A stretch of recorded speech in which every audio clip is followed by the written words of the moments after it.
Shalom, selamat pagi, Oke, selamat Baik. tahun baru juga. Dan topik hari ini juga masih menyambung beberapa waktu yang lalu, yaitu menjadi manusia baru di dalam keluarga. Next slide. Ini ayat yang kita ulang berkali-kali, tapi biarlah ini menjadi renungan kita terus-menerus. Di dalam Efesus pasal 4, ayat ke-17 sampai 24, yaitu menjadi manusia baru dalam Kristus. Sebab itu kukatakan dan kutegaskan ini kepadamu di dalam Tuhan. Jangan hidup lagi sama seperti orang-orang yang tidak mengenal Allah, dengan pikirannya yang sia-sia dan pengertiannya yang gelap, jauh dari hidup persekutuan dengan Allah. Karena kebodohan ada dalam diri mereka dan karena kedikilan hati mereka. Perasaan mereka tumpul sehingga mereka menyerahkan kepada hawa nafsu dan mengerjakan dengan serakah segala macam kecemaran. Tapi kamu bukan demikian. Kamu telah belajar mengenal Kristus. Next, ayat 21. Karena kamu telah mendengar tentang Dia dan menerima pengajaran di dalam Dia menurut kebenaran yang nyata dalam Yesus, yaitu bahwa kamu berhubung dengan kehidupan kamu yang dahulu harus menanggalkan manusia lama yang menemui kebinasaannya oleh nafsunya yang menyesatkan, supaya kamu dibaharui di dalam roh dan pikiranmu, dan mengenakan manusia baru yang telah diciptakan menurut kehendak Allah di dalam kebenaran dan kekudusan yang sesungguhnya. Jadi Paulus dengan tegas dibilang, kukatakan, kutegaskan kepadamu di dalam Tuhan, jangan hidup lagi sama seperti orang yang tidak kenal Tuhan dengan pikiran dan perasaan yang tumpul. Jadi ternyata hidup baru di dalam Kristus itu dimulai dalam pikiran dan perasaan kita yang sesuai dengan kehendak Tuhan. Tapi kita adalah orang yang sudah menerima, mendengar, dan menerima pengajaran.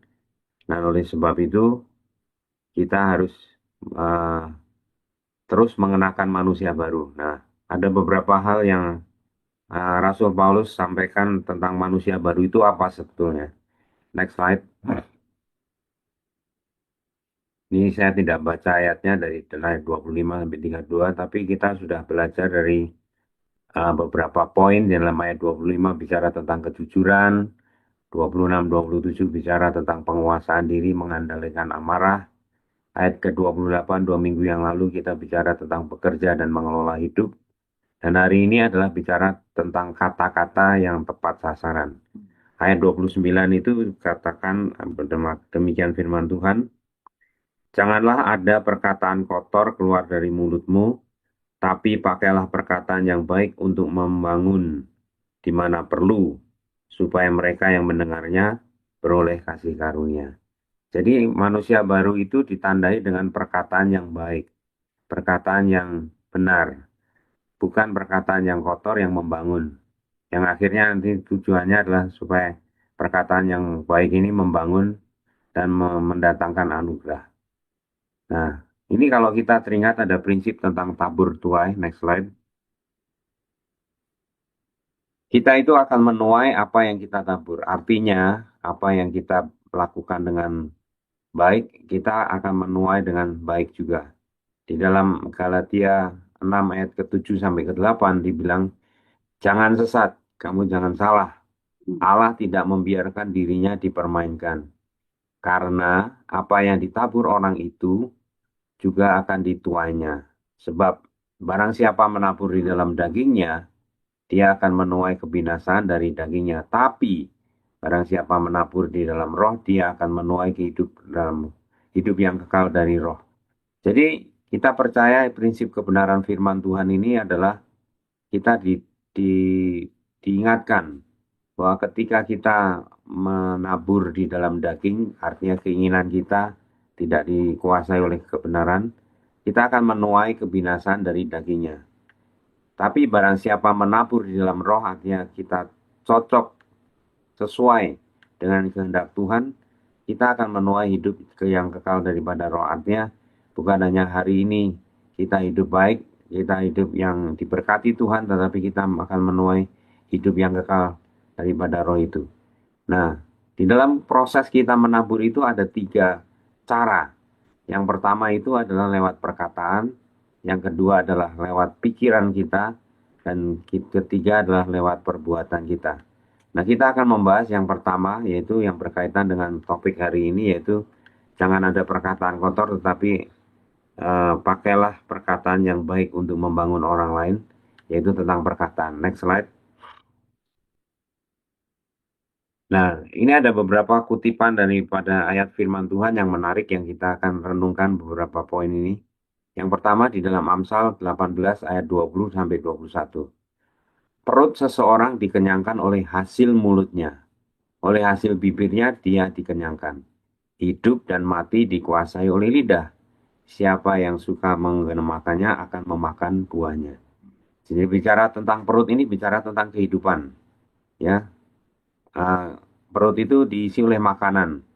Dan dia dikenyangkan oleh apa? Hasil mulutnya. Jadi kehidupan kita itu akan dikenyangkan atau akan ditumbuhkan oleh hasil mulutnya.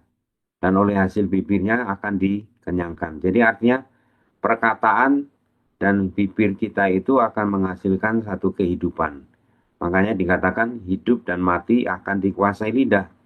Siapa yang suka menggemakan atau memperkatakan atau menyampaikannya, dia akan memakan buahnya.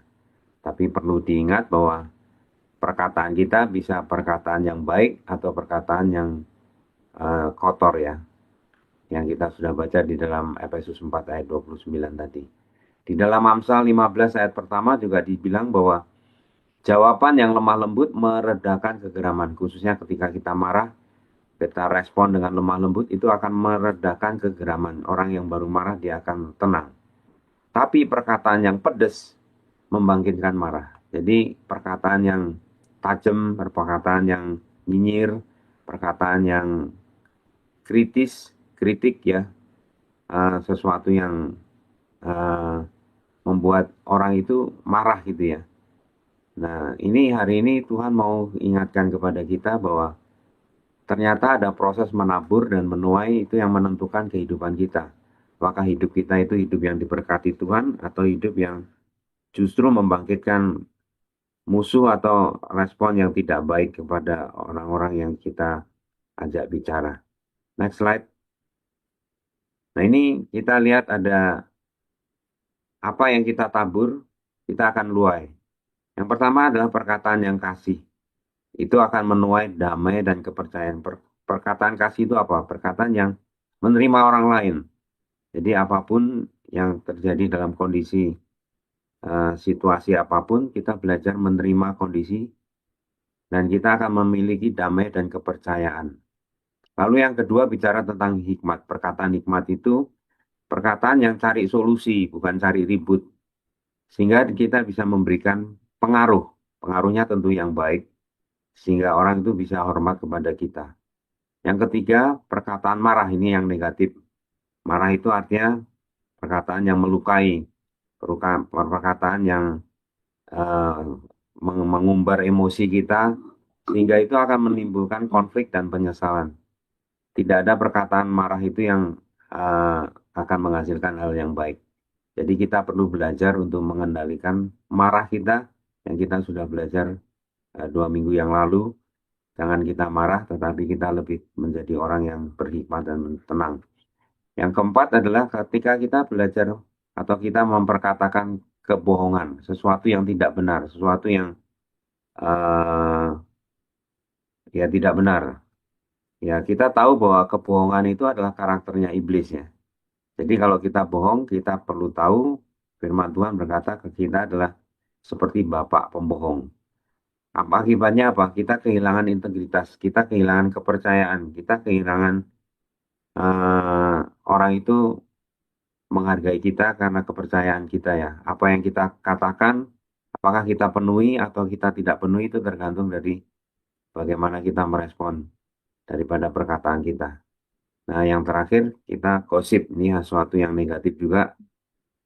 Gosip itu kata-kata yang busuk, kata-kata yang merusak.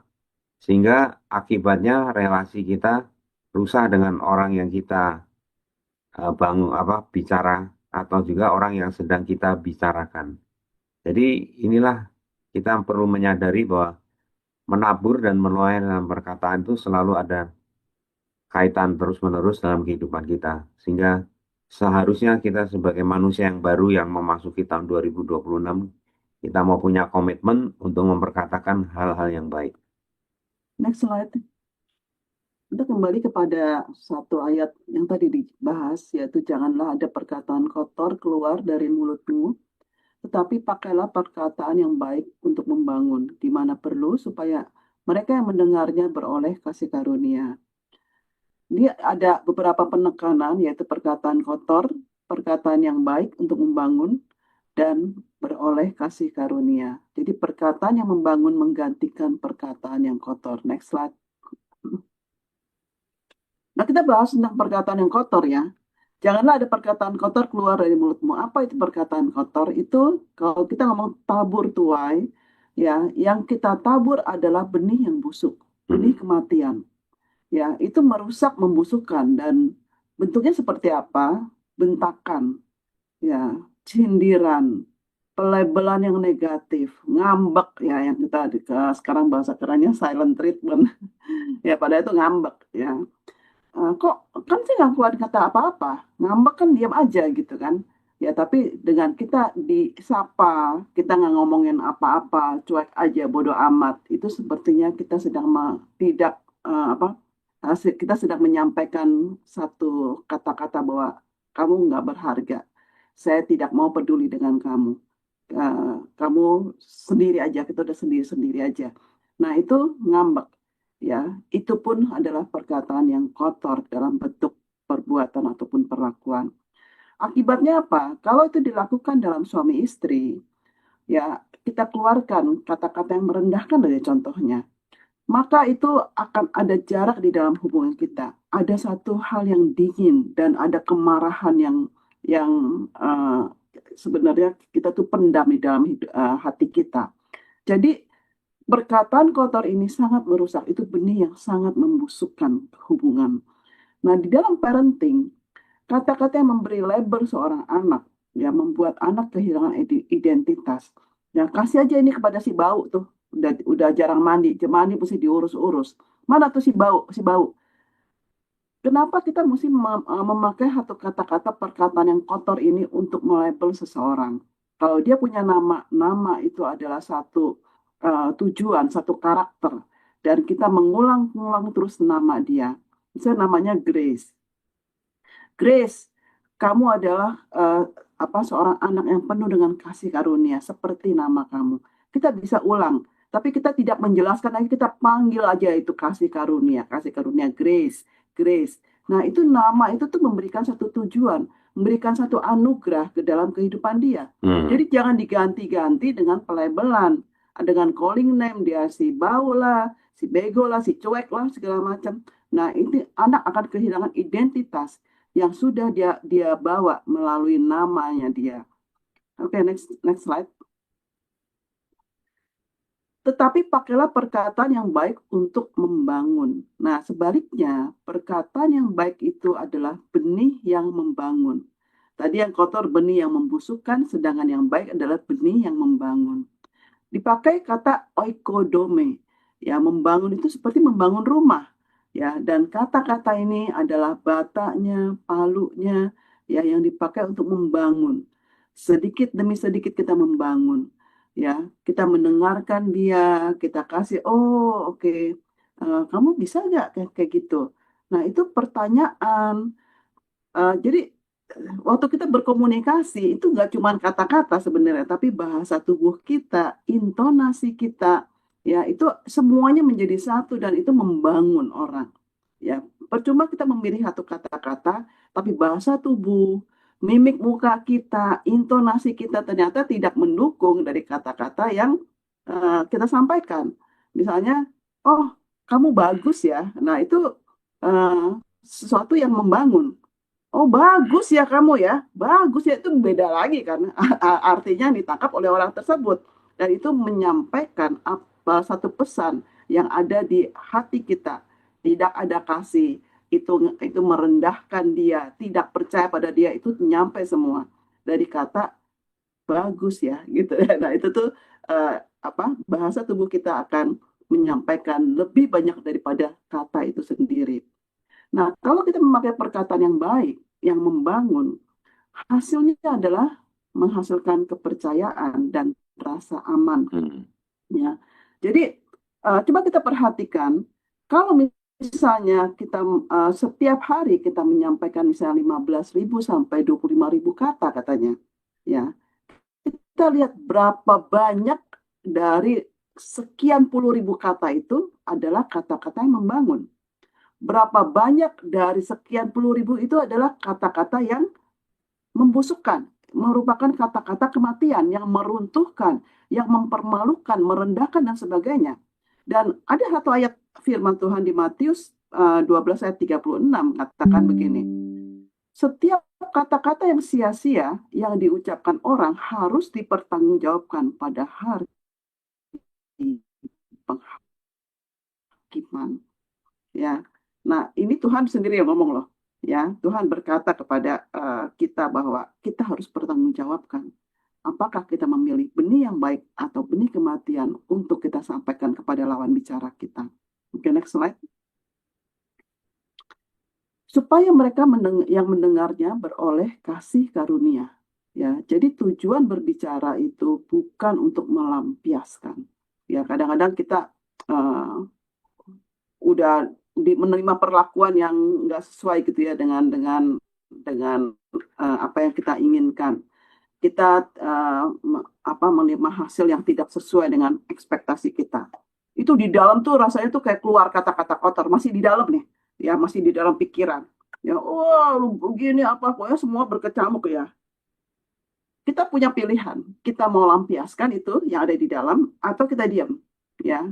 Kalau saya memilih untuk udah dah, pokoknya diam dulu. Begitu saya keluar, dosa semua nih isinya. Ya, karena ini yang di otak tuh udah keluar yang dulu yang kayak gitu, yang biasa kayak begitu segala macam. Ya, kapan bertobatnya? Emang saya tahu nih orang tuh emang punya niat apa-apa. Pokoknya tuh penghakiman, terus semua yang dulu-dulu tuh keluar. Lalu saya label dia, itu ada semua di otak gitu. Tinggal dikeluarin ya lewat jalur mulut ya. Tapi saya punya pilihan. Saya mau keluarkan melampiaskan namanya sehingga orang tidak memperoleh kasih karunia, atau saya mau diam aja, saya beresin ini dengan Tuhan ya. Saya memilih yang terakhir ya. Saya cuma diam, uh, saya cuma oke, ya. Thank you untuk semuanya. Lalu saya ambil waktu sendiri.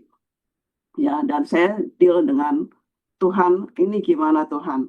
Saya sebenarnya nggak bisa terima nih, ini anak seperti ini. Saya nggak bisa terima orang itu memperlakukan saya kayak begini. Tapi ketika saya beroleh kasih karunia, saya menundukkan diri saya di hadapan Tuhan. Maka seperti yang di Amsal 31 ayat 26 katakan, ia membuka mulutnya dengan hikmat, pengajaran yang lemah lembut ada di lidahnya. Itu saya alami. Ya. Jadi suami saya pernah bilang ya, kalau misalnya kita mengalami sesuatu yang tidak enak, itu pray. Pray itu bukan sekedar berdoa, tapi P-nya adalah pause, ya, diam dulu, ya, jangan langsung nyablak ngomong apa aja. R-nya adalah reflect, ya. Kita bisa review, kita bisa reflect ini kenapa nih kayak begini. Kemudian A-nya adalah ask Holy Spirit. Kita bertanya kepada Tuhan, Tuhan, saya mesti belajar apa dari semua hal ini? Apa yang harus saya ambil keputusannya? Bagaimana saya berespon? Dan Y-nya adalah yield, menyerahkan hak kita. Yang seharusnya kita begini-begini, ya saya serahkan itu semua kepada Tuhan.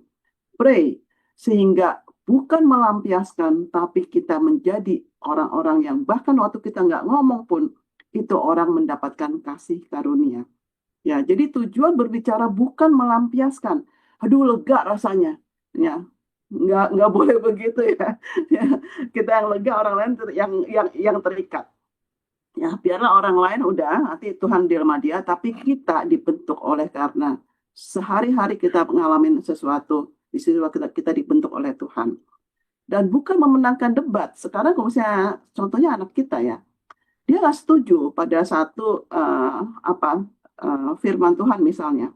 Terang dan gelap tidak bisa bersatu. Jadi ya istilahnya tuh kamu tuh nggak boleh gitu sama orang yang berpasangan dengan orang yang tidak seiman gitu ya. Ya nggak bisa lah. Contohnya nih, wah udah mulai debat tuh. Contohnya sih itu temannya mami sendiri. Ya pelayanan keluarganya kayak begitu. Ya lihat suaminya kan juga juga dalam iman kan. Tapi lihat tuh kayak gitu. Wah pokoknya. Lalu kita juga pakai contohnya. Ya itu juga. Ya married sama orang yang bukan orang beriman juga kacau. Wah pokoknya debat-debat dengan semua contoh-contoh dan kesaksian-kesaksian. Ya sebenarnya misalnya nih, ya misalnya kita yang menang gitu ya. Wah, akhirnya kita menang karena lebih banyak lagi gitu ya kesaksian kita yang mendukung gitu ya. Ya, lalu yang mau di yang mau dihasilkan itu apa sebenarnya? Apakah anak kita kemudian jadi setuju sama kita? Tidak loh. Sama sekali tidak. Dia akan mencari lagi bagaimana untuk satu saat dia bilang tuh, mah, ya lihat tuh, dia akan terus matanya tuh mulai seperti detektif gitu ya. Ya tuh kan, aku bilang apa tuh? Ya itu lagi satu tuh. Coba mami hitung lah, gitu. Jadi kita tuh mau mau perang apa sih sebenarnya? Apa yang kita mau hasilkan? Tidak ada kasih karunia dari situ. Hmm. Tapi kalau misalnya dia bilang, ya, oh, aku nggak setuju, ya. Oh, kok bisa kamu ngomong kayak begitu, gitu ya? Gimana nih? Ini kan firman Tuhan ya. Ayo, kamu mungkin bisa cerita. Kemudian dia cerita, contohnya ini, contohnya itu, gitu ya. Ya, kita bisa bilang misalnya, ya, soal hasil, ya, itu bukan urusan kita.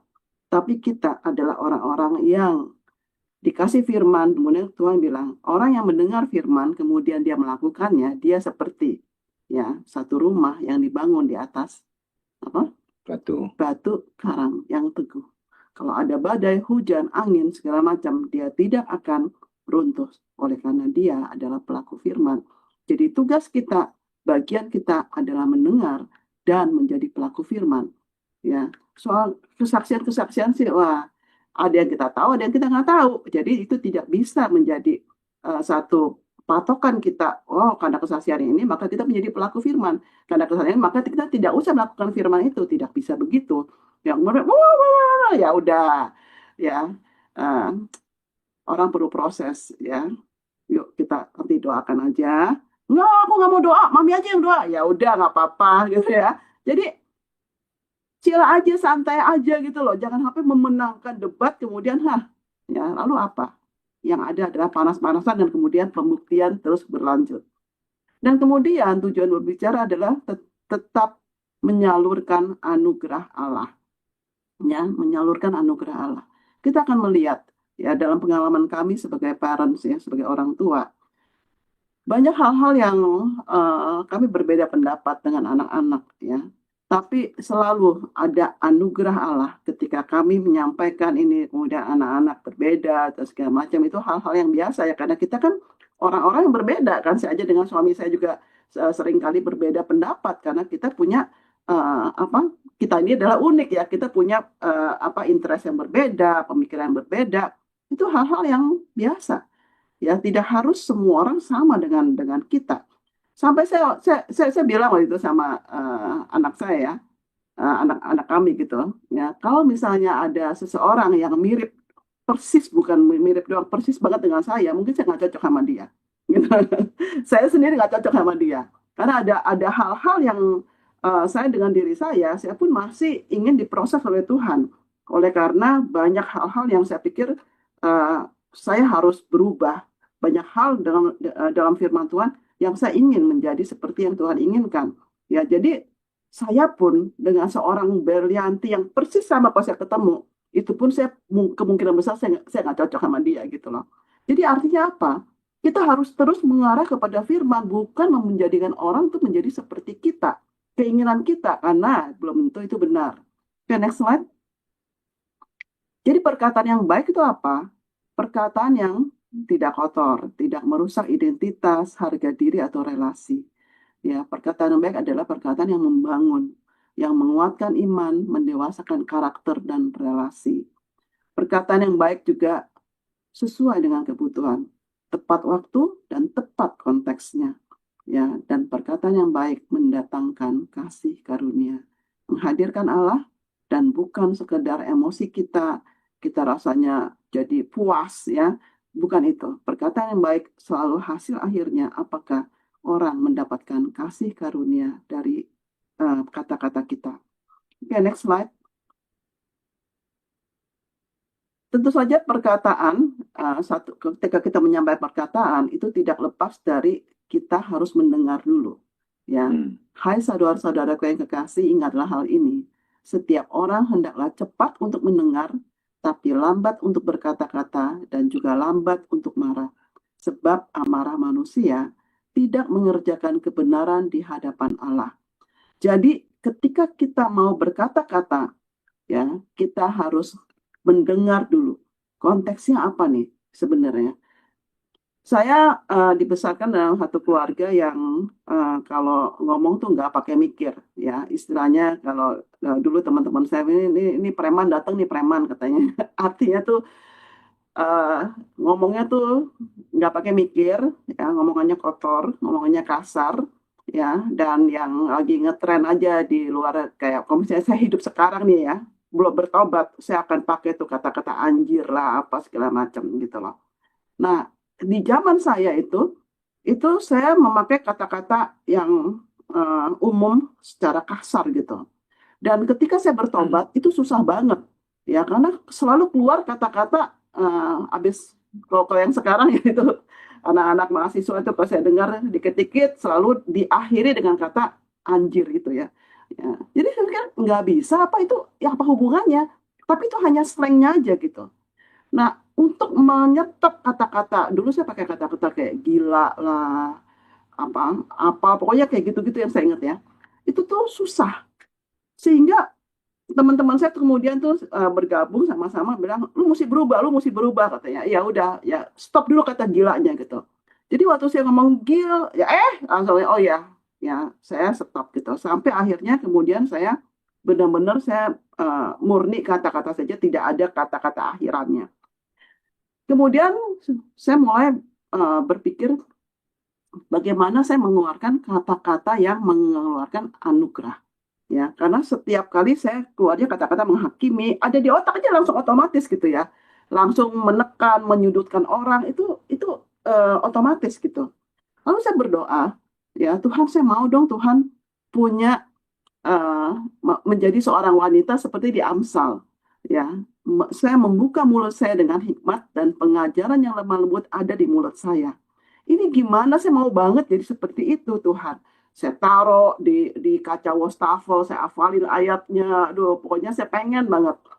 Tapi kemudian itu tidak terjadi. Dan Roh Kudus mengingatkan saya, kalau kamu membuka mulut kamu dengan hikmat, artinya harus ada hikmat di dalam diri kamu. Ya, nggak bisa keluarin, mana kok hikmatnya nggak ada. Ada nggak kamu masukkan hikmat itu di dalam pikiran kamu? Dan sebenarnya, oh iya, berarti harus rajin baca firman, merenungkan firman. Dan itu kemudian saya lakukan, oh ya, supaya terjadilah saya membuka mulut saya dengan hikmat dan pengajaran yang lemah lembut ada di dalam lidah saya. Ketika saya mulai ya membaca firman, merenungkan, membicarakan firman itu dengan suami saya, dengan anak-anak dan sebagainya. Itu mulai ya ada kata-kata yang wisdom, kebijaksanaan itu ada di situ. Ya, kemudian ketika saya mulai lagi minta pimpinan Roh Kudus, Tuhan tolong saya. Ya, disitulah kemudian ada roh yang tentram, roh yang lemah lembut, sehingga pengajaran yang lemah lembut itu ada di lidah saya. Jadi luar biasa ya, kalau misalnya kita melihat firman itu, ya kita bilang kok kayaknya nggak bisa. Tuhan akan memampukan kita untuk menjadi pelaku firman. Jadi kita pasti bisa berubah menjadi seorang yang baru, manusia yang baru. Ya, ketika kita datang kepada firman, kita merenungkan firman dan minta pimpinan Roh Kudus. Ya, biar kita mau saat ini kita melihat, kita mau cepat mendengar, lambat berkata-kata, lambat untuk marah. Ya, karena hal itu tidak mengerjakan kebenaran di hadapan Allah. Kita mau renungkan hal ini ya dan menjadi pelaku-pelaku firman. Oke, next slide. Nah, ini ada dua pertanyaan. Pertama, apa tantangan saya untuk berkata yang baik dan mendengar dengan sikap hati yang benar? Ya, apa nih tantangannya untuk saya berkata baik? Apakah saya malu kalau saya berkata baik? Nanti bilang cie orangnya udah berubah nih ya gitu ya. Itu saya pernah ngalamin hal seperti itu. Aduh, kayaknya malu ya dulu dari orang yang kayaknya eh, nyablak gitu ya, kayaknya keren gitu ya, kalau misalnya jadi kayak okem dikit gitu ya. Ya, tapi ternyata enggak, itu enggak keren, kamu salah gitu ya. Tuhan bilang kamu salah, kamu melihat orang yang keren itu adalah manusia yang baru, manusia yang berubah, yang mendatangkan kasih karunia. Oh ya, Hmm. baru saya pikir ya memang alamnya berbeda ya, habitatnya gitu ya. Kemudian saya mulai merubah ya, merubah pikiran saya ya, kemudian eh, dengan pembaruan budi apa segala macam itu saya ngalamin itu semuanya ya, sehingga saya dengan saya melihat oh ternyata yang Tuhan mau, yang berkenan, yang keren di hadapan Tuhan adalah seorang manusia yang baru. Dan saya bilang oke Tuhan, saya nggak peduli apa yang orang orang lain ngomong, tapi saya berubah. Ada yang ngomong ya Cie udah berubah, ya iya dong udah berubah dong, saya bilang ya. Nah itu saya bisa menjawab dengan baik. Apa komitmen saya untuk mempraktikkan berkata sesuai dengan kehendak Tuhan? Ya, biar ini menjadi satu diskusi, menjadi satu perenungan, ya, dan saya kembalikan juga. Tuhan memberkati.